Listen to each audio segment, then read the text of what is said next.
ಓಂ ದುರ್ಗಾಯ ನಮಃ.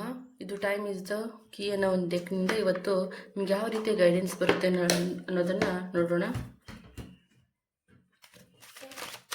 ಅದಕ್ಕೆ patience important ಇದೆ. ನೀವು ಪೇಷನ್ಸನ್ನು ತಗೊಳ್ಳಿ ಮತ್ತು ಯಾವುದೇ ವಿಚಾರವನ್ನು ತುಂಬ ಫಾಸ್ಟಾಗಿ ಹೋಗಲಿಕ್ಕೆ ನೋಡಬೇಡಿ, ಮೂವ್ ಆಗಬೇಡಿ.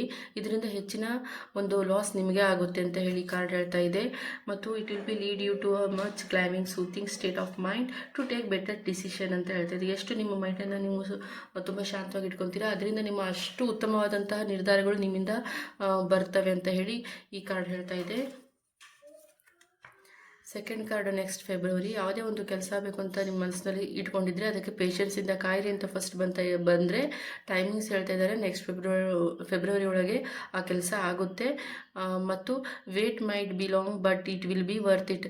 ನೀವು ಎಷ್ಟು ಈಗ ತುಂಬ ಸಮಯ ಆಯಿತು, ತುಂಬ ಸಮಯ ಅಂತ ಅನಿಸಿದ್ರು ಕೂಡ ಅದು ಎಷ್ಟು ಸಮಯ ತಗೊಳುತ್ತೋ ಅಷ್ಟೇ ಅದು ಒಂದು ವರ್ತ್, ಅಂದರೆ ಅಷ್ಟೇ ಬೆಲೆ ಉಳ್ಳದ್ದು ನಿಮ್ಗೆ ಸಿಗುತ್ತೆ ಅಂತ ಹೇಳಿ ಕಾರ್ಡ್ ಬರ್ತಾ ಇದೆ. ಕೊನೆಯ ಕಾರ್ಡನ್ನು ನೋಡೋಣ.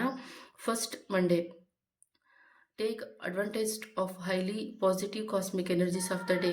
ನಿಮಗೆ ಒಂದು ಉತ್ತಮವಾದಂತಹ ಈ ಒಂದು ಗುರಿಯನ್ನು ಸಾಧಿಸಲಿಕ್ಕೆ ಬೇಕಾಗುವಂತಹ ಎನರ್ಜಿ ಇನ್ನೊಂದು ವಾರದಲ್ಲಿ ಬರುತ್ತೆ. ನೀವು ಆದಷ್ಟು ಪಾಸಿಟಿವ್ ಆಗಿ ಥಿಂಕ್ ಮಾಡಿ ಮತ್ತು ಪಾಸಿಟಿವ್ ಆಗಿ ಮೂವ್ ಆಗಿ ಮತ್ತು ಪೇಷನ್ಸ್ನ ಇಟ್ಕೊಳ್ಳಿ.